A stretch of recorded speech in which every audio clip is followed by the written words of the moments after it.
Horas mediodía y a esta hora de la tarde vamos a establecer comunicación con el economista Melvin Escudero para analizar las medidas que ha tomado el gobierno desde el aumento de la remuneración mínima vital hasta la rebaja del impuesto selectivo al consumo en los combustibles. Señor Escudero, muy buenas tardes. Gracias por estar nuevamente con nosotros en 24 horas mediodía. Empecemos por esta medida que el gobierno adoptó el último fin de semana para tratar de alguna manera de apaciguar los ánimos en estas violentas protestas que se dieron en la ciudad de Huancayo. El ministro de Economía, Oscar Graham, anunció la eliminación del 90% del impuesto selectivo al consumo. Esto, claro, evidentemente en un primer momento podría sonar a que los precios van a bajar, pero no hay lonche gratis. El costo va a ser de 250 millones de soles mensuales para todos los peruanos. ¿Cómo vamos a hacer con esa plata que no sobra en la recaudación de nuestro país? Muy buenas tardes, Paco, y con todos los televidentes. Efectivamente, en economía, si uno saca dinero de un lado y lo pone en el otro, hay ganadores y hay perdedores. Entonces uno tiene que administrar los recursos no solo con la ponderación del caso y el conocimiento, sino también preveyendo los posibles efectos que se puedan dar. En este caso hay mucha preocupación a nivel de la población respecto a la pérdida del poder adquisitivo de sus ingresos. La inflación el año pasado 6.4% en Perú, en Estados Unidos superó el 7%, también en Alemania está ahorita por encima del 7%. En el resto del mundo tenemos las mismas circunstancias de inflación alta y esto trae preocupación. Pero la preocupación requiere también responsabilidad, no solo de las personas, sino sobre todo del gobierno. Entonces, en este proceso inflacionario que puede durar, tengamos en cuenta, otros 12 meses o 24 meses, es un proceso que no se va a acabar en mayo, ni en el mes de agosto o en diciembre de este año. Es un proceso, los procesos inflacionarios tienen periodos relativamente largos para poder ser reducidos, pero en el ínterin van a tener impactos importantes, especialmente en el poder adquisitivo de la población. Frente a esta situación, sí pues ayuda el tipo de exoneraciones temporales que se puedan dar o incrementos de los sueldos mínimos. En el corto plazo, de alguna manera, hay ciertos ciudadanos que se van a beneficiar de estas medidas. Sin embargo, ambas medidas tienen costos. En el caso de la reducción del impuesto selectivo al consumo, esperamos que esos precios se transfieran finalmente al cliente final. Esta reducción se puede de alguna manera no necesariamente transferir al cliente final y esto depende pues del mayorista, de los griferos, etcétera, etcétera. Entonces entiendo que en el caso de Petroperú, que es una empresa pública, sí se va a dar esa señal de que se reduce por completo ese precio, pero esperamos que las otras compañías lo hagan. Pero en el ínterin, como tú lo has mencionado, Paco, hay 250 millones estimados que se van a perder cada año en recaudación. Esto golpea directamente a la caja fiscal y, en otras palabras, habrá pues menos plata para financiar otras actividades como educación, seguridad y salud, que son prioritarios en este concepto. Lo preocupante acá es que se está respondiendo a protestas específicas.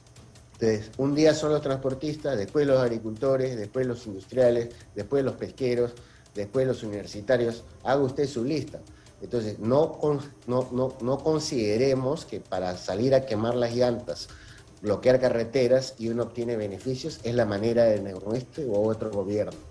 Hay que ser conscientes de que el populismo, especialmente si se considera las arcas fiscales como un premio, como una piñata, ¿no? Entonces ahí sí entramos en un riesgo y un círculo muy pernicioso y peligroso. Hemos tenido experiencias de controles de precios y subsidios indiscriminados muy negativos. Alan García en los 80 nos demostró que esas políticas no funcionan. Veamos Venezuela, Argentina y otros países que han aplicado políticas similares de control de precios. No funciona, señores. Eso destruye el empleo. En el caso del incremento del salario mínimo, ¿no?, que está subiendo de 930 a 1.025 soles, hay un grupo de beneficiados, obviamente. Se estima que son 700.000 trabajadores formales que van a acceder a este beneficio. Sin embargo, hay pues el 80% de la población económicamente activa, o sea, en edad de trabajar, no lo va a recibir porque es informal. Y de este grupo que recibe, lamentablemente, la gran mayoría trabaja en microempresas y en pequeñas empresas. ¿Qué significa esto? Que van a subir los costos de producción, de contratación, en 10%. Y muchas empresas, en lugar de tener 4 o 5 empleados, van a decidir tener uno menos, dos menos. Entonces, no necesariamente esto que parece positivo, un incremento de 10% en el sueldo mínimo, que cubre pues un poco la inflación que subió 6%, ¿no? Esto que suena positivo, no necesariamente termina beneficiando a la gente si es que la gente contrata menos. Pero precisamente ahí me quería detener porque esta medida en la que incrementa en 95 dólares la remuneración mínima vital no ha sido consultada ni en el Consejo Nacional del Trabajo, ni tampoco contaba con el visto bueno favorable, por lo menos del todo, del Ministerio de Economía y Finanzas. En una entrevista el día viernes, el ministro Oscar Graham dijo que había cierto espacio para hablar de la posibilidad de incrementar el sueldo mínimo, sin embargo, no habló de cuánto es este espacio, si es que estos 95 soles han sido calculados de manera técnica y no política, porque precisamente en medio de una crisis como la que estamos viviendo, producto de la COVID-19 y todos estos factores externos, producto de la guerra entre Rusia y Ucrania, el incremento de los precios a nivel internacional, los fenómenos inflacionarios en todo el planeta, uno no puede tomar una decisión de manera tan irresponsable, porque además el porcentaje de la población que se va a beneficiar es de apenas el 25% si tenemos en cuenta que hay un 75% de informalidad en todo el país. Totalmente de acuerdo, ¿no? Entonces, acá la pregunta es, el gobierno tiene que mantener la responsabilidad en la gestión de los recursos públicos. Esto no es un trofeo que si me frena una carretera, yo mando ministros y los ministros tienen que dar dádivas o tienen que financiar. Así no se gobierna. Hay que gobernar con responsabilidad, entendiendo que tiene que haber sustentos técnicos y todo. Por eso le digo, el populismo prácticamente aguanta todo y ante la necesidad, efectivamente, pues estos grupos beneficiados se van a sentir bien.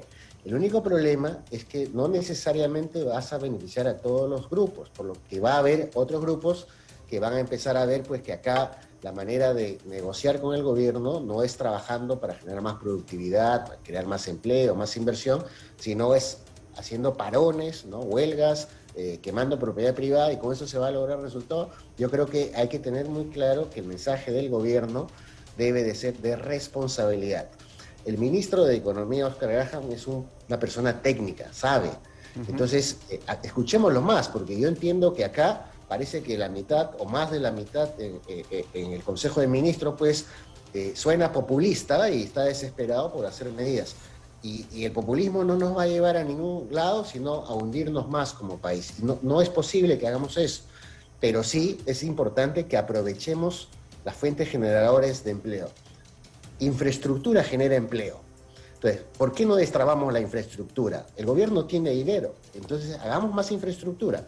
Sé que hay un tema de gobiernos regionales y municipales que están en elecciones próximamente, pero igual construyamos infraestructura porque eso genera empleo y compensa ingresos. La minería está, al igual que el cobre y el trigo, han subido de precio a nivel mundial, también los productos mineros.